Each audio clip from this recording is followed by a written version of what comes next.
Quand je regarde un X5 ou X1 récent, j'ai parfois l'impression de croiser le nez d'un requin en haute mer. Alors, si le design language BMW part en profondeur marine, la BMW M5 serait-elle la baleine des routes? Attention, cette vidéo n'est pas une critique de la M5. Je trouve que personnellement, c'est un très beau bestiau. Simplement, j'ai l'immense privilège, grâce à Kevin Reynette de BMW S Automobile Belfort, de vous dire si, oui ou non, je prends du plaisir à son volant.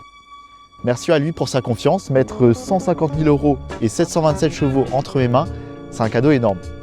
Alors, embarquez avec moi pour mon tout premier essai d'une vraie BMW M. C'est un grand moment pour un BMiste comme moi.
La M5 n'a pas toujours été hybride. Aujourd'hui, elle embarque le S68, un moteur V8 4,4 litres Twin Power Turbo associé à un moteur électrique intégré dans la boîte de vitesse. Mais à ses débuts, la M5 pariait sur la pureté mécanique avec un 6 cylindres en ligne.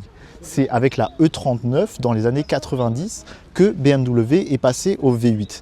Ensuite, elle a fait le choix sur la E60 de mettre un V10 dont la sonorité est devenue légendaire.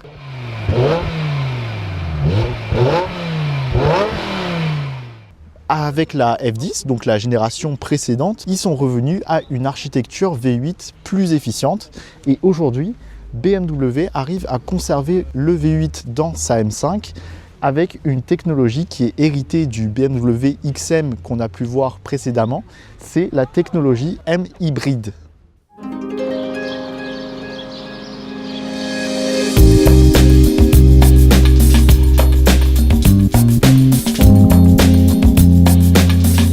Cette M5 développe un total impressionnant de 727 chevaux, 1000 Nm de couple maximal. Le moteur électrique de 197 chevaux permet jusqu'à 69 km d'autonomie en mode électrique. On peut rouler en tout électrique jusqu'à 140 km/h, ce qui permet de tenir le rythme même sur autoroute. Mais ce passage à l'hybride rechargeable a un coût. Si la puissance est énorme, le poids l'est aussi, avec 2510 kg sur la balance, ce qui a déclenché une déferlante de critiques.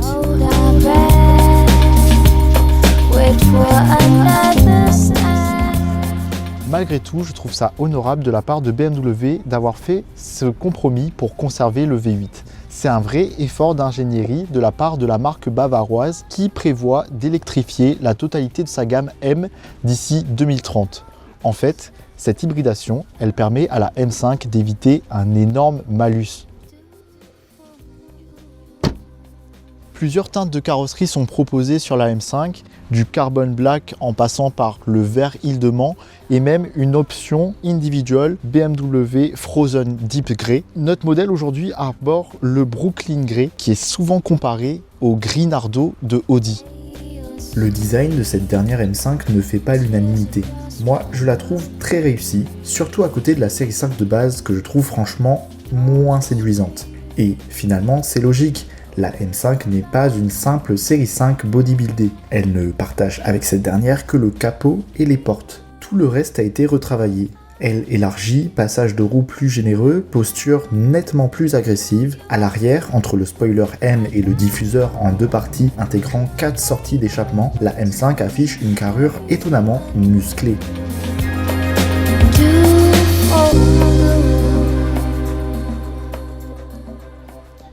Les jantes 951M bicolores, je les adore, surtout avec ce montage décalé. On a du 21 pouces à l'arrière et du 20 pouces à l'avant. En plus, des pneus Michelin Pilot Sport S5 sont montés sur les jantes. C'est des pneus qui sont conçus par Michelin spécialement pour la voiture. On voit un vrai travail collectif qui fait toute l'exclusivité de la voiture.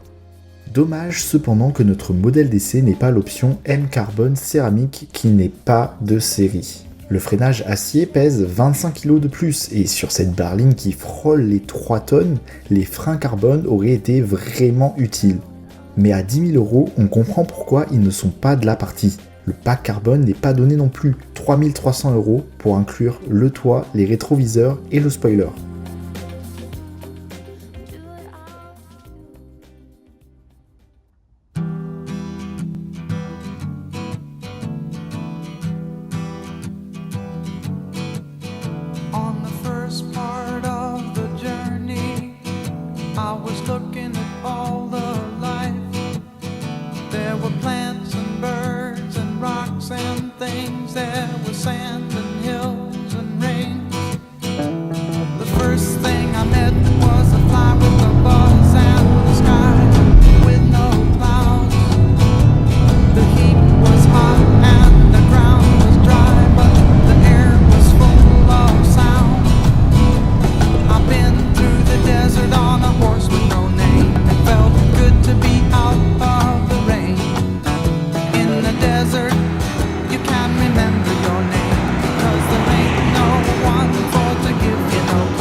Sur la route, la M5 c'est un vrai missile, 0 à 100 km/h en seulement 3,5 secondes. Mais le plus fou, c'est qu'on peut passer des 4 roues motrices à la propulsion. Là, on ressent toute sa puissance et clairement le danger qu'elle peut représenter. Côté freinage, attention, il faut anticiper, surtout dans les virages. Avec son poids, la M5 n'est pas très agile et ça se sent quand il faut s'arrêter net.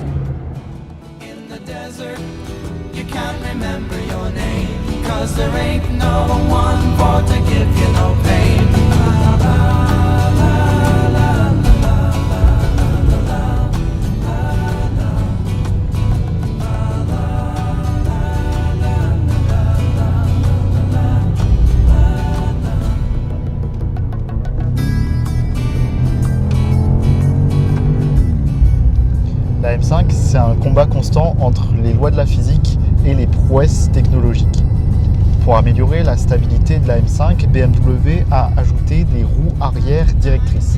Elles tournent dans le sens opposé aux roues avant à faible vitesse et dans le même sens à vitesse plus élevée pour améliorer la stabilité de la voiture. Beaucoup de paramètres sont ajustables, en plus des boutons rouges M1 et M2 qui conservent nos préférences en termes d'ajustement de paramètres du châssis, BMW a rajouté des M-Mode. M-Mode Road garde les aides à la conduite, tandis que M-Mode Track les réduit à l'essentiel pour une expérience plus pure. La cabine, c'est une vraie célébration de l'univers M. La marque des 12 heures sur le volant, le bouton d'allumage rouge et les effets lumineux M créés par l'éclairage d'ambiance donnent tout de suite le ton. La console, ultra chargée, regorge de raccourcis rapides, un peu comme dans un cockpit d'avion. Côté modernité, les écrans tactiles pour la ventilation ont fait leur apparition. Ah, mais ce qui frappe vraiment dans la M5, ce sont ses sièges. De vrais baquets M multifonctions, conçus spécialement pour elle et recouverts de cuir mérino haut de gamme. À la génération G90 de la M5, je lui reproche d'avoir perdu en qualité des matériaux et en perception générale du luxe au sein de l'habitacle.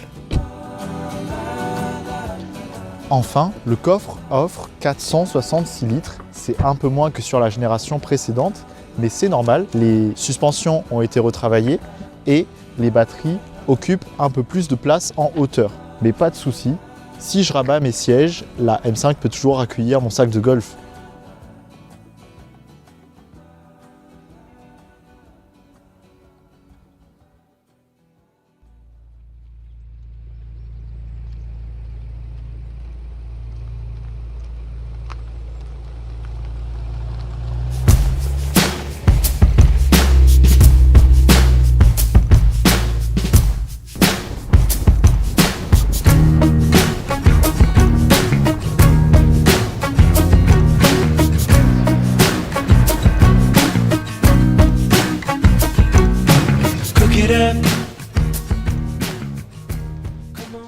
J'ai commencé les revues automobiles il n'y a pas si longtemps que ça et je dois avouer que j'avais un peu la boule au ventre d'arriver trop tard, qu'il n'y ait que des véhicules électriques chez les concessionnaires.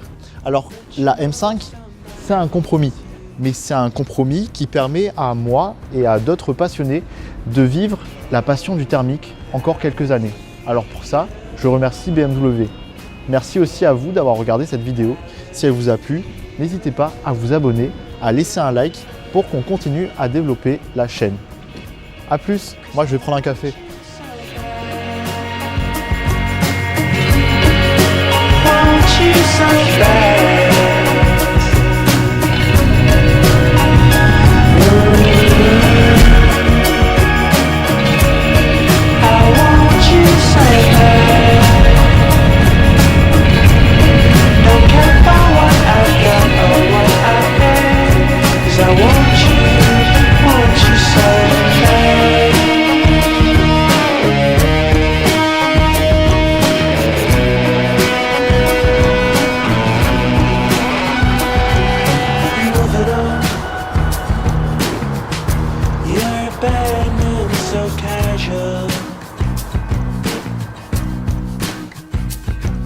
So dress it up, 'cause it's a lot for me to handle. This stroking after she